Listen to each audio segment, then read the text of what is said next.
केलेले आहेत माझ्यासोबत स्थानिक आमदार महेश सावंत आहेत। सावंत साहेब आपलं स्वागत। चर्चेचा मुद्दा अस्मितेचा सुरू आहे। हा प्रश्न तुमच्यापर्यंत 100% आला पाहिजे। तुमची अस्मिता आता भगव्यापासून हिरवी झाली आहे हा आरोप होतोय। हे म्हणणारे कोण आहेत? भाजपवालेच आहेत। बाकी आम जनतेला माहिती हिंदुत्ववादी मागे एवढा बॉम्बस्फोट झाला, सगळा प्रकार झाला, त्यावेळी कुठे होते सगळेजण? तेव्हा अस्मिता आणि हे प्रकार नव्हता। मुंबईकरांचं रक्षण कोणी केलं? आज सुद्धा महापूर आला, काय आला तर रस्त्यावरती कोण दिसतो तुम्हाला? बीजेपी वाले घरात असतात 17-15 माळावरती। सामान्य शिवसैनिक मनसैनिक सुद्धा शिवसैनिक रस्त्यावर उतरणार आहे फळी आहे। त्यामुळे अस्मिता ही ठाकरेंचीच आहे मुंबईमध्ये। बिलकुल याच्यावर एक आणखी मुद्दा एक आहे। गोष्ट सांगा, काय मोनोपोली आहे का बीजेपीची हिंदुत्वाची? त्यांनी काय पत्कर घेतलाय का त्याचा? बाकी हिंदू लोक नाही आहेत का? बाकी संघटना हिंदू नाहीत का? आम्हीच फक्त हिंदू का? हा कुठला न्याय आहे? हम करे सो कायदा। लोकशाही मारक भूमिका चाललेल्या आहेत। हे असं होत नाही, लक्षात घ्या। दुर्दैवाने समजा, देव करो असं होऊ नये, एखादी जर दंगल झालीच, बीजेपी वाले कुठे असतील हो? बिळात बसलेले असतील आणि रस्त्यावर आमच्या लोकांना वाचवण्यासाठी शिवसैनिक आणि महाराष्ट्र सैनिक असेल। बिलकुल या मुद्द्यावर आपल्याला मधु चव्हाणांशी बोलावं लागेल। मधु चव्हाण हा तो चेहरा आहे जो लालबाग परळमध्ये वाढला आणि आता तुम्ही या सगळ्या आक्षेपांना उत्तर द्यायला हवं। दंगल झाली तर भाजपवाले बिळात बसतील इतका गंभीर आरोप आहे। असं काय?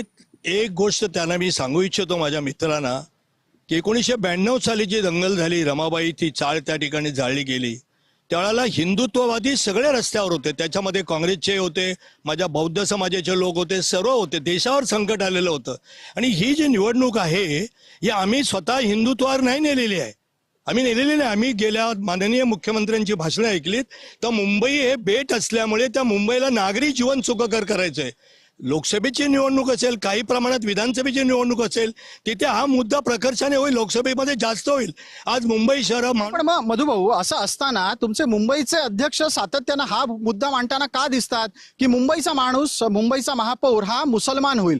या मुद्द्याची गरज काय आहे? मला असं वाटतं त्यांनी जे ज्या अनुषंगाने बोलले, आजच तुम्हाला माहित आहे की न्यूयॉर्कचा महापौर त्यांनी जेलमध्ये असलेल्या अतिरेक्याला सोडा आणि त्याचा खटला आंतरराष्ट्रीय किती लोकांनी निषेध केला? किती लोकांनी निषेध केला? आणि हे सत्य आहे की पॅरिस, लंडन, न्यूयॉर्क इथे त्या समाजाचे लोक निवडून आल्यानंतर, न्यूयॉर्कमध्ये आमदार महापौर झाल्यानंतर त्यांच्या सगळ्या धर्मगुरूंनी सांगितलं अभि घर घर में इस्लाम जाईल।